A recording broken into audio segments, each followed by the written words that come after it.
Ndoto ya Brazil kutoa kombe la dunia la 6 itaendelea kusubiri baada ya kuondolewa kwenye mashindano ya mwaka 2026 kwa kipigo cha mabao 2-1 kutoka kwa Norway Jumapili usiku.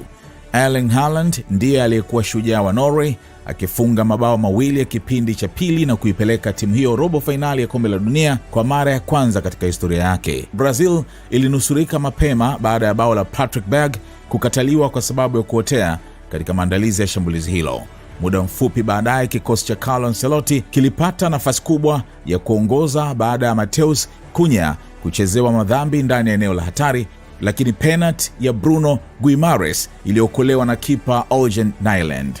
Norway ilitawala mpira kwa muda mrefu, lakini Brazil iliendelea kutengeneza nafasi kupitia mashambulizi ya kushtukiza. Vinicius Junior alikaribia kufunga kabla mapumziko baada ya kunasa mpira juu uwanjani na kumlazimisha Nyland kuokoa shuti muhimu.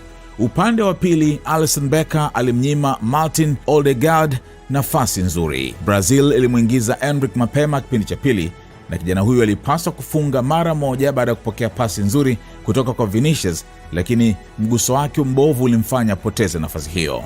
Neymar naye aliingizwa, lakini Norway iliendelea kuwa hatari. Andreas alimlazimisha Alisson kuokoa kabla ya kupiga krosi nzuri kutoka kushoto iliyomaliziwa kwa kichwa na Haaland ambaye alifunga bao lake la 6 kwenye mashindano hayo. Nyland kisha aliokoa kwa ustadi mkubwa mpira uliokuwa karibu kuipa Brazil bao la kusawazisha akiugusa na kuugongesha mwamba. Haaland alimaliza mchezo dakika ya mwisho ya muda wa kawaida kwa shuti la chini kutoka nje kidogo ya boksi. Neymar alifunga penalti ya kufutia machozi katika dakika za majeruhi baada ya Casemiro kuchezewa madhambi, lakini Brazil ilikuwa tayari imechelewa. Kipigo hicho kinamaanisha Brazil sasa itafikisha miaka 28 bila kutoa kombe la dunia, na ndio maana umeona namna ambavyo wachezaji baada ya kipenga cha mwisho kupigwa walivyokuwa na huzuni, na mmoja kati ya wachezaji ambao wameumia zaidi ni Neymar ambaye hapo mwishoni amelia sana kwa uchungu na wachezaji wenzake wakawa wanambembeleza pale.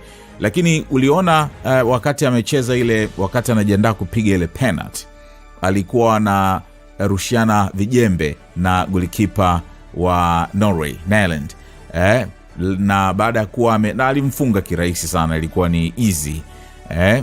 Nyland uliona alikuwa kama ana cheza hivi kujiandaa, lakini Neymar akapiga kwa urahisi kabisa, ile goli ikaingia. Na baada ya kufunga hapo akamfuata, wakawa wanabishana tena, unaona nimekufunga, vitu kama hivyo. Tukusikia walichokuwa wanaongea, lakini can imagine walikuwa wanabishana kuhusu hivyo. Na furaha iliisha baada ya dakika chache sana, kama dakika 2-3 tu hivi, kipenga kikawa kimepulizwa cha mwisho na akawa analia kwa uchungu mkubwa.